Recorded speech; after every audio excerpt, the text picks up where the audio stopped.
মানে কেঁচা পাতটো ৰাখে তাত আৰু এইটো হেৰি আমাৰ ইয়াত চাহপাতটো বনোৱা হয় ইয়াত টেষ্টিং চেণ্টাৰ আছে নেকি আছে আপোনালোকে টেষ্টিং চেণ্টাৰ আছে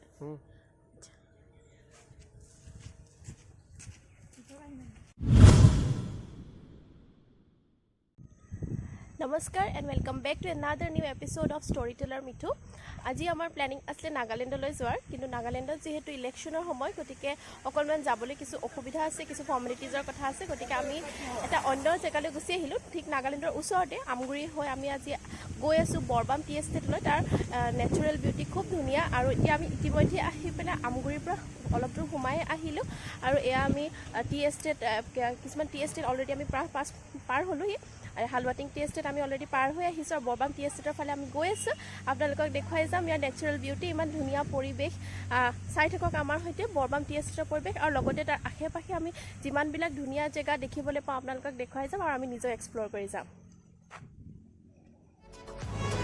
এতিয়া আমি বৰবাম টি এষ্টেট আৰু আজি আপোনালোকক Borbam T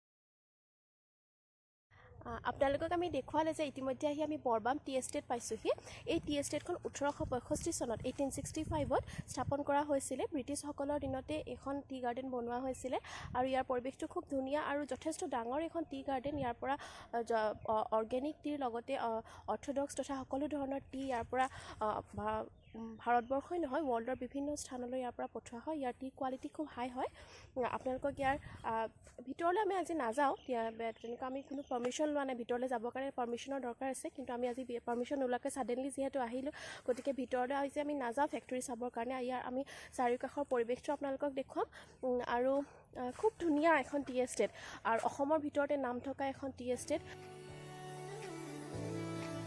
India is the second largest tea producing country in the world. আৰু সমগ্ৰ ভাৰতবৰ্ষত উৎপাদিত চাহৰ 50%তকৈ অধিক চাহ কেৱল অসমতেই উৎপাদন হয়। অসমত বছৰি 700 মিলিয়ন কেজিতকৈ অধিক চাহ উৎপাদন হয়, যি বছৰি more than 3,000 crore forex generate কৰে। অসমত বৰ্তমান টি টুৰিজিম এটা বৰ এট্ৰেক্টিভ কনচেপ্ট। স্পেচিয়েলি আপাৰ আছামৰ টি গাৰ্ডেনসমূহত যথেষ্ট ব্ৰিটিছ বাংলোজ দেখিবলৈ পোৱা যায় যিবিলাকক আজিকালি ৰিজৰ্ট ৰেষ্টুৰেণ্ট আদিলৈ কনভাৰ্ট কৰি টুৰিষ্ট এট্ৰেক্টিং পইণ্ট হিচাপে গঢ়ি তোলা হৈছে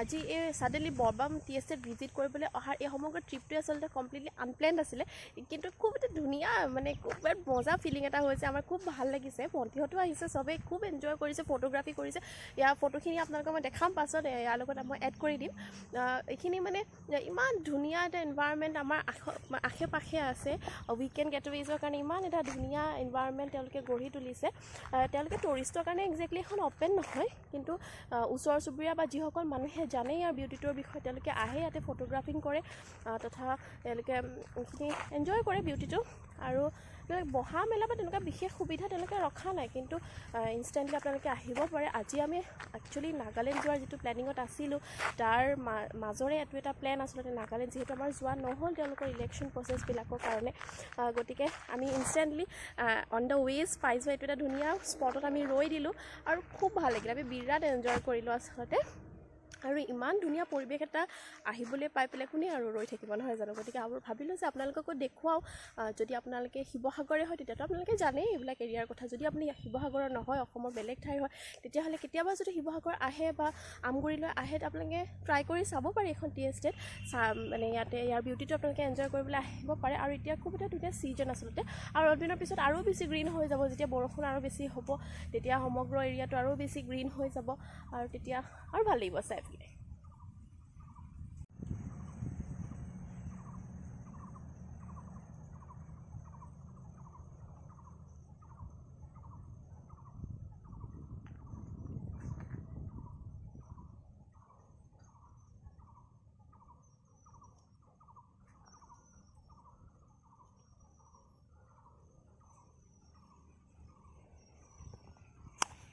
আপোনালোকক ইতিমধ্যে কৈছোঁ যে বৰবাম টি এষ্টেট অসমৰ ভিতৰতে এখন অন্যতম ডাঙৰ টি এষ্টেট আৰু ইয়াৰ যিটো নেচাৰেল বিউটি ইয়াৰ খুব ধুনীয়া আৰু তেওঁলোকে খুব ধুনীয়াকৈ মেইনটেইন কৰিছে আচলতে মেইনটেনেঞ্চটো খুব ভাল এই ৰাস্তাটোৰ আনটো পাৰে আপোনালোকক ইতিমধ্যে আমি দেখুৱাই আহিছোঁ তেওঁলোকৰ টি ফেক্টৰিজ আছে আৰু খুব ধুনীয়াকৈ তেওঁলোকে সেইখিনি ৱেল মেইনটেইন আৰু তাৰপাছত এই মেইন ৰোডৰ এইটো পাৰে যেতিয়া আমি আহিলোঁ ইয়াতে ফটোগ্ৰাফিও কৰি থাকে মানুহে যথেষ্ট এইটো পাৰে তেওঁলোকৰ যিসকল তেওঁলোকৰ মেনেজাৰ্ছ আছে তেওঁলোকৰ বাংলোজবিলাক আছে আপোনালোকক দেখুৱাবলৈ চেষ্টা কৰিছোঁ এই ৰাস্তাটোৰ ইমূৰলৈ তেওঁলোকৰ যিসকল তেওঁলোক বাগানৰ মেনেজাৰ হওক বা যিসকল এমপ্লয়িজ আছে যিসকল লেবাৰসকলক বাদ দি অন্যান্য যিসকল কৰ্মচাৰী বাগানত থাকে তেখেতসকলৰ বাংলোজবিলাক এইটো পাৰি আছে যথেষ্ট ডাঙৰ এখন টি এষ্টেট আৰু খুব এটা মানে গ্ৰীণ এনভাইৰনমেণ্ট অসমখন আচলতে এই টি গাৰ্ডেন্সবিলাকৰ কাৰণে আটাইতকৈ বেছি বিখ্যাত ইয়াৰ গ্ৰেনেৰী হওক বা ইয়াৰ যিখিনি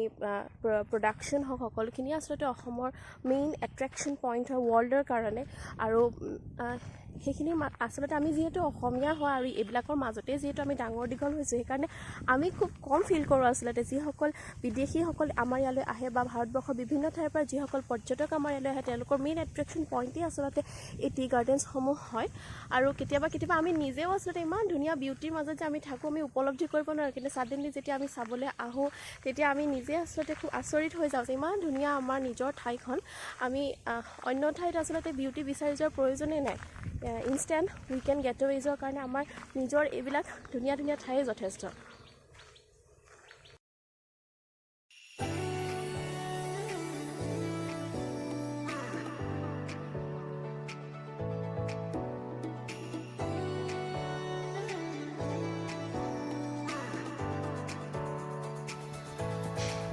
বৰবামৰ পৰা ওলাই আমি নাগালেণ্ড বৰ্ডাৰৰ ফালে গৈছিলোঁ অন দ্য ৱে আমি হালুৱাটিং নামৰ এখন একেবাৰে সৰু টাউন ক্ৰছ কৰিছিলোঁ যদিও সৰু তথাপি বৰ্ডাৰ লাইন টাউন হিচাপে হালুৱাটিঙৰ যথেষ্ট ইম্পৰ্টেঞ্চ আছে নাগালেণ্ড আৰু অসম দুয়োখন ৰাজ্যৰ মানুহৰ ইয়াত এটা সমাগম দেখিবলৈ পোৱা যায় যাৰ বাবে cultural and economic exchange point হিচাপেও টাউনখনৰ যথেষ্ট গুৰুত্ব আছে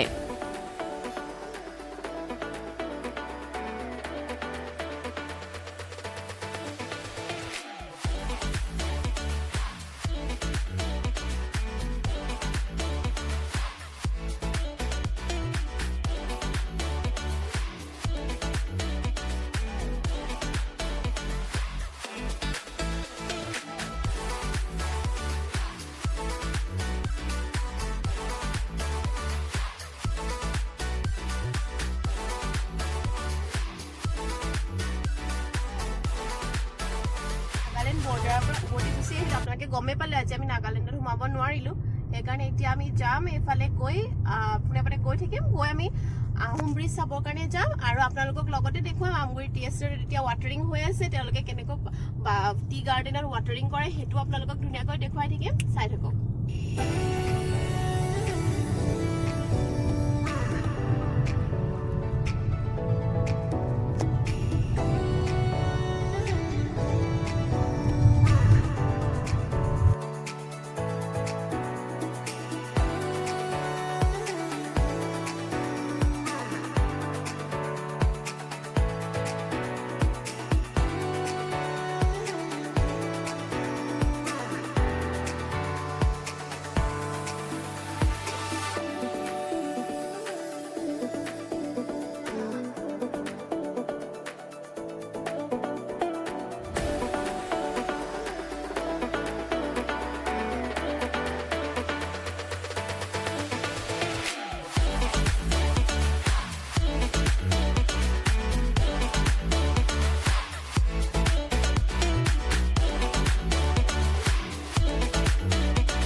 এতিয়া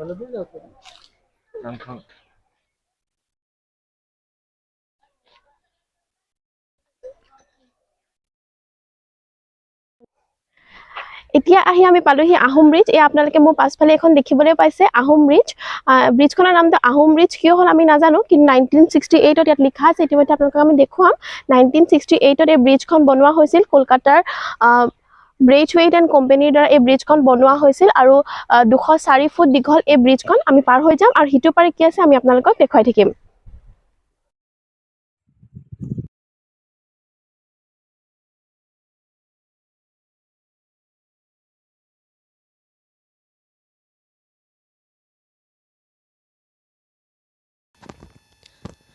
আমগুৰি চাহ বাগিচাৰ ঠিক সোঁমাজেদিয়ে জাঁজি নদীখন বৈ গৈছে। অসমৰ প্ৰতিটো বিহুগীততে প্ৰাণ পাই উঠা এই নদীখন বাগিচাখনৰ প্ৰতিজন লোকৰে অতিকে আপোন। এই নদীত সাঁতুৰি নাদুৰিয়ে ডাঙৰ হয় বাগিচাখনৰ প্ৰতিটো শিশু। শ্ৰমিকসকলৰ নিত্য নৈমিত্তিক ব্যৱহাৰৰ পৰা চাহগছত পানী যোগানলৈকে প্ৰতিটো কামতেই যেন নদীখনৰ অপৰিসীম গুৰুত্ব।